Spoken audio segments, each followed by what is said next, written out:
예, 우리 사회에 인물 비평이라는 장을 처음 연 분이죠. 강준만 전북대 교수. 폐간됐던 인물과 사상을 지난 여름에 다시 펴내면서 인물 비평의 불씨를 살렸는데요.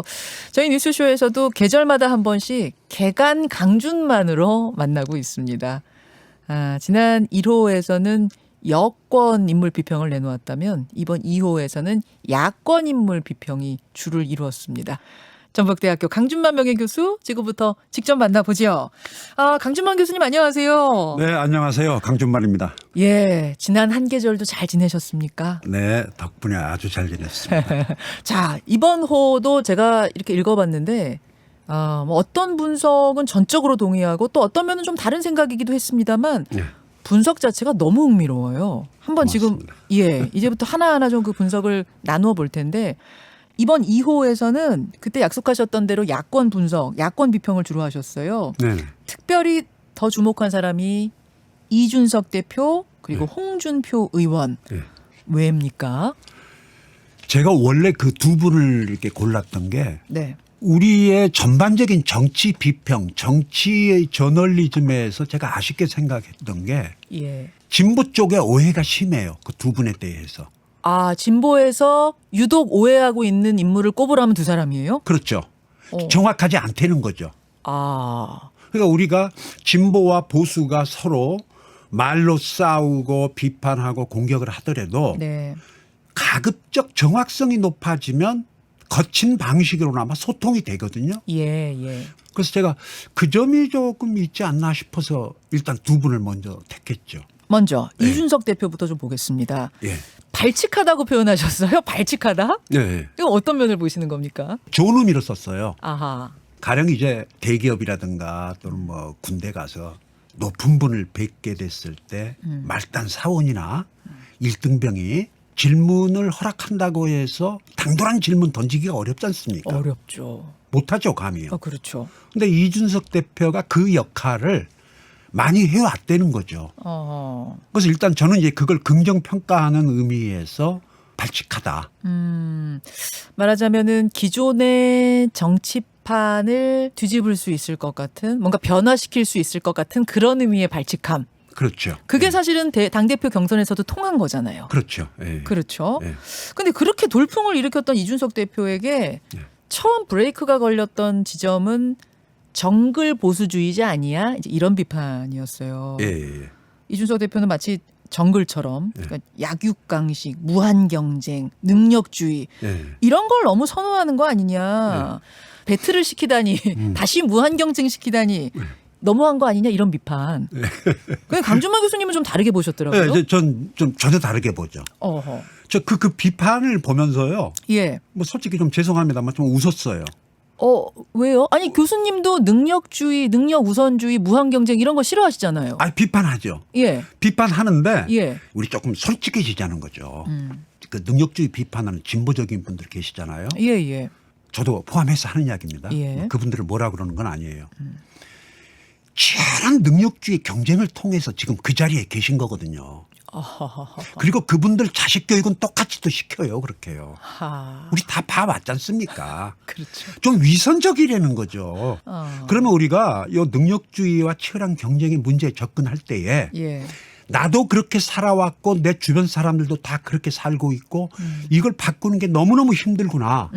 그걸 전제로 하고 들어가야 현실적인 해법이 나오죠. 그런데 능력주의 자기는 실천하고 살면서 능력주의를 이론적으로만 격파하는 건 이게 답이 안 나온다니까요. 그러면요. 이 대표가 이야기하는 그런 실력 경쟁에 우리가 동의할 수는 없죠. 전적으로. 동의할 수는 없는데 우리가 현실 문제를 이야기하려면 일단 나도 실천하고 있고 현실이 어떻게 돌아가고 있는가 그 판에서 접근을 하고 시작을 해야죠. 그리고 시험 공화국의 시험의 공정성을 또 우리가 중요한 공정성으로 보고 있는 게 요즘 젊은 분들의 생각이고. 그러니까 애초에 불평등이 대물림되는 상황에서 오히려 시험 봐서 평가하는 그러니까 자기 능력만 보는 그것이 더 공정할 수 있다라는 그런 지적일 수도 있네요. 그렇죠. 그러니까 그거를 수용하되 예. 그렇다면 우리가 이 단계에서 어떻게 나가야 되겠다. 그러면요 서로 머리를 맞대고 이야기할 수가 있어요. 네. 소통이 됩니다. 이게 충분히요. 네. 그럼 어떻게 바꾸자는 것이냐. 거기서 이야기가 나오면 되잖아요. 알겠습니다. 근데 무슨 뭐 정글 경쟁의 화신인 것처럼 그렇게 매도하는 거는 이거는 올바른 토론법이 아니라는 거죠. 그 능력주의, 무한 경쟁, 정글 보수주의자라는 비판은 번지수가 틀렸고 네. 오히려 이준석 대표의 최대 약점은 이준석 자신이다. 이준석의 적은 이준석이다. 그러셨네요. 예, 예, 예. 그건 무슨 말씀입니까? 이분이요. 지난 한 10년간 아주 치열하게 노력해 왔단 말이에요. 네. 그 10년간의 경험을 이제 당대표가 된 이후에 약간 궤도 수정을 해야 돼요. 그 전에 이준석은 어떤 면이 있었는데요? 그때는요. 예. 이건 뭐 약간 속된 말이긴 합니다만 싸가지 없는 게 매력이었죠. 그때는요. 아까 그 발칙함과도 통하는 거예요. 그렇죠. 근데 그 싸가지 없음 때문에 그러면은 그게 매력이 돼서 당대표까지 됐는데 네. 그걸 왜 수정해야 된다고 생각하시는? 왜 궤도 수정을 해야 된다고 말씀하실까요? 싸가지 없으면요. 예. 없을 때 제가 면책특권이란 말을 썼는데 명분과 당위가 있어야 돼요. 아, 대의와 명분이 있을 때 싸가지 없는 건요. 예. 이건 당찬 도전입니다. 저렇게 싸가지 없게 행동하는 데는 이유가 있구나. 이게 수긍이 돼야 된다는 거군요. 그렇죠. 납득이 돼야죠. 다른 분들에게. 그게 싸가지 면책 특권이에요? 그게 면책특권이죠. 예. 근데 거기에 쏙 빠져버린 채 싸가지 없게 굴면 이거 욕먹는 거예요. 최근에 그런 사례들을 좀 보셨어요? 이준석 대표 행보에서? 당대표가 되고 나서 예. 그런 게 보였죠. 그리고 이게 더 중요한 게요. 싸가지가요. 예. 보통 비교적 약자인 세력이나 약자인 사람이 싸가지 없게 구는 겁니다. 말하자면 당대표는 자리로서는 지금 굉장히 높은 자리에 가 있는 갑의 권력자죠. 상황이죠. 권력자니까. 네. 그 상황에서 말하자면 당내 누군가와 갈등하는 모습을 보인다든지 거기서 과도한 자신감, 싸가지 없음을 보이면 그게 오히려 약점이 될 수도 있다. 비판의 지점이 될 수도 있다. 그 그렇죠. 도전자일 땐 네. 상대편을 하해 나갔다. 좋아요. 그럴 수도 있어요. 예. 당대표가 하해 나갔다. 이건 좀 무게가 달라진다는 거죠. 말의 무게가. 알겠습니다. 그러면은 그 발칙함과 자신감과 싸가지 없음 때문에 우리로부터 기대를 갖게 했고 그게 이제 성공의 이유인 동시에 예. 그 싸가지가 관리가 안 되면은 성공의 이유가 실패의 이유가 될 수도 있는 거네요. 그렇죠. 예. 그래서 사람이 원래 그래요. 권력을 가진 분들이 예. 권력을 갖기 전에 했던 행태를 아웃사이더였고 약자였을 때의 생각을 권력을 가진 다음에 그대로 가잖아요. 네. 이거 큰일 납니다. 그러면 안 되죠. 그것도 문제군요. 예, 그것도 문제죠. 알겠습니다. 이준석 대표 한 이제 100일 됐거든요. 당대표 된 지. 네. 오늘 조언이 상당한 약이 될 것 같은데요. 이 책을 정독해 보기를 권합니다. 여기서의 싸가지 없음은 애정이 담긴 좋은 의미, 관리를 잘해서 성공으로 이끌어라라는 의미의 싸가지 없음을 지적한 거라는 거. 근데 뭐 이제 진보 쪽도 그래요. 애정어린 말을 해줘도요. 네. 일단 화부터 내니까. 다시 한번 말하지만 소탕이 아닌 소통을 네. 하는 인물 비평. 개간 강준만 함께하고 계십니다. 두 번째로 주목한 인물은 홍준표 의원, 홍준표 후보였어요. 네. 사실은 홍준표 후보하면 굉장히 보수적이고 꼰대스럽고 이런 우파라는 이미지를 가지고 있는데 네. 강준만 교수님은 오히려 진보의 가치와 가장 어울리는 보수 정치인이다 그렇게 말씀하셨어요. 예, 보수 전사가 아니라 진보의 전사가 될 뻔했다 그러셨어요? 예, 그렇죠. 진짜 그렇습니까? 이 이야기 전에요. 네. 제가 조금 우리 한번 청취자들께서 한번 솔직히 이야기해 보자는 거예요. 우리나라의 진보 정치인이건 보수 정치인이건 또는 예. 일반 시민이 나는 진보다 보수다 했을 때 예. 진보 DNA나 보수 DNA를 타고 태어난 건 아니잖아요. 그렇죠. 그러잖아요. 태어날 때부터 정해진 건 아니죠. 아니 솔직히 딱 껴놓고 이야기하면요. 영남 지역에 살면 보수될 확률이 비교적 높고요. 예. 호남 지역에 살면 진보가 될 확률이 높습니다. 아하. 그렇죠? 그러네요. 그러면 도대체 우리나라 정치인들이 영남에 살기 때문에 자신의 정치 성장 가능성을 염두에 둔 선택. 그게 보수였을 뿐이지 골수에 박힌 보수는 아니란 말이에요. 그러니까 오히려 한국적 상황에서 지역구도에 의한 약간 인위적인 진보 보수의 구분은 오히려 우리에게 희망일 수도 있는 게 소통이 가능하다는 거예요. 그렇군요. 네. 그렇군요. 예. 내가 진보가 된 건 우연일 수도 있다. 우연일 수도. 내가 보수가 된 건 우연일 수도 있다. 예. 그래서 합리적인 소통의 지점을 잘하면 찾을 수도 있다. 찾을 수 있죠. 그렇게 보시는 거군요. 그러니까 이제 홍준표 지금 후보께서도 네. 사실은 이분이 원래 찌질하게 가난하게 사셨고 예, 예. 그리고 가난에 정말 그 한이 맺혔던 어머님의 꿈을 이루는 게 자기의 정치적 과업이라고 그러고 네. 그리고 또 그쪽 정당에 있을 때 또 좌파라는 소리도 꽤 들었고 그렇죠. 또 대학 다닐 땐 뭐 사법고시 하느라고 본격적으로 뛰어들지 못했지만 민주화 운동 뭐 시위 산업이라든 그거 다 본인이 도맡아서 작성을 했고 그랬다면서요. 네. 아주 진보 친화적이에요. 그래서 원래 정치자기 해보겠다고 먼저 접촉한 곳이 96년이죠 아마 예. 25년 전입니다. 당시 꼬마 민주당이라고 있었어요. 예, 예. 꼬마 민주당을 먼저 접촉을 했습니다. 본인이 가고 싶어 했어요. 네, 거길 가고 싶어 했어요. 네. 근데 그때 그 꼬마 민주당이 네 분이 뭐 있고 약간 시끄러워 가지고 거기서 외면을 한 거예요. 그래서 뭐 저 가기 전날 당시는 민자당이었죠. 보수정당으로 가기 전날 노무현 당시 저 의원 포함해서 전현직 의원 여러분이 홍준표 집으로 찾아갔거든요. 네. 근데 이미 당시 김영삼 대통령이 전화를 걸어서 약속을 해버린 상황이었어요. 직접 전화를 했다면서요. 그렇죠. 그러니 그걸 어길 수가 없잖아요. 그래서 민자당으로 가게 된. 가서 보수의 전사가 된 거죠. 그렇게 됐군요. 우연이에요. 이거 운명의 장난이에요. 아니, 그래서 그런지 반값 아파트라든지 뭐 이런 정책들 보면은 네. 상당히 진보적이에요. 네, 진보적인 게 꽤 좌파 많이 우파를 굳이 나누자면은 좌파 쪽의 정책인 건데. 네. 그러면 근데 네. 진보의 가치하고 가깝다고 보기 어렵다라는 생각이 드는 거는 어떤 부분이냐면 예. 그분이 경남도지사 할 때 사건들이요. 예, 뭐 이를테면 진주의료원 폐쇄라든지 무상급식 반대라든지 예. 이런 모습 때문에 보수 이미지가 콱 박혀 있거든요. 제가 그래서 그거는 홍준표의 업보다 그러니까 그렇게 안 했더라면 더 좋았겠지만 하면서도 예. 진보의 수치라는 표현을 제가 감히 썼거든요.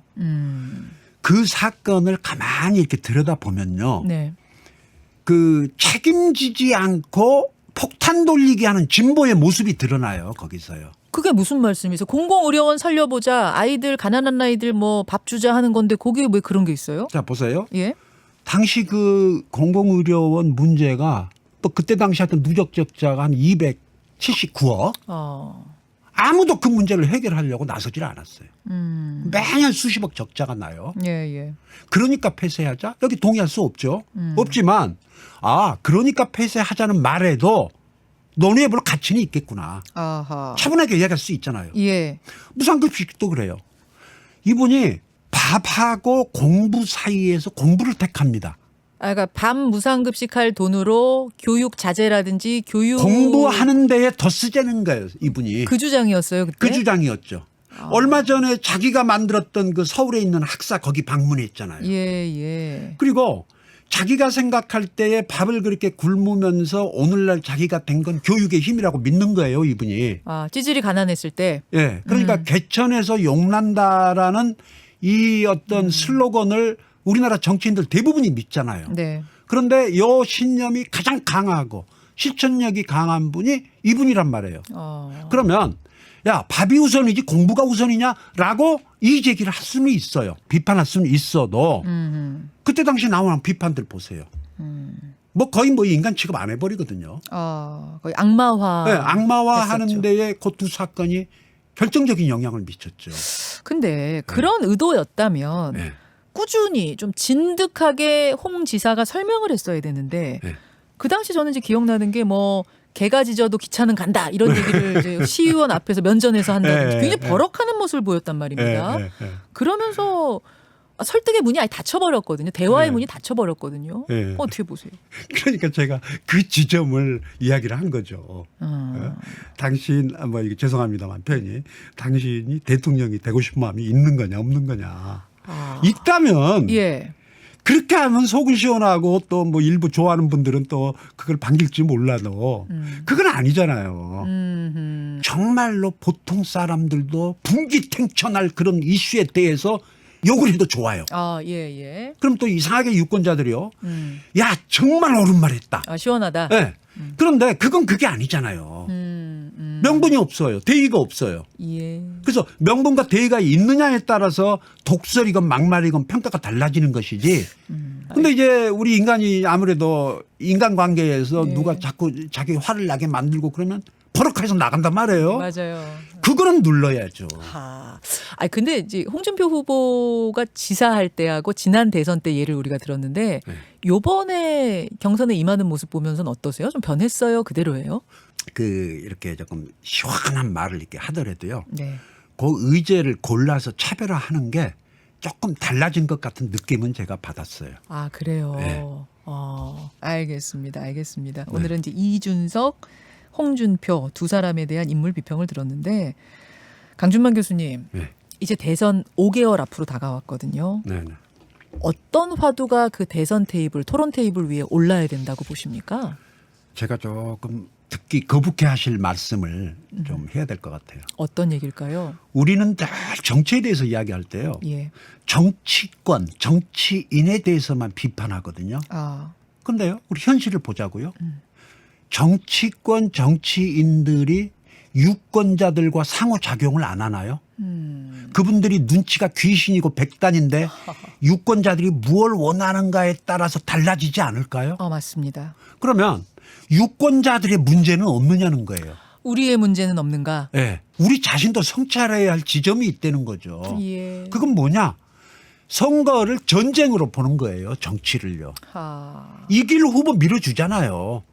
정책 봐요? 지금 유권자들이 정책 보시나요? 누가 이길 가능성이 높아? 그걸로 몰아주는 거죠. 그러니까 전부 쏠림, 대세 추정. 네. 이렇게 정치가 돌아가고 선거가 가기 시작하면요. 예.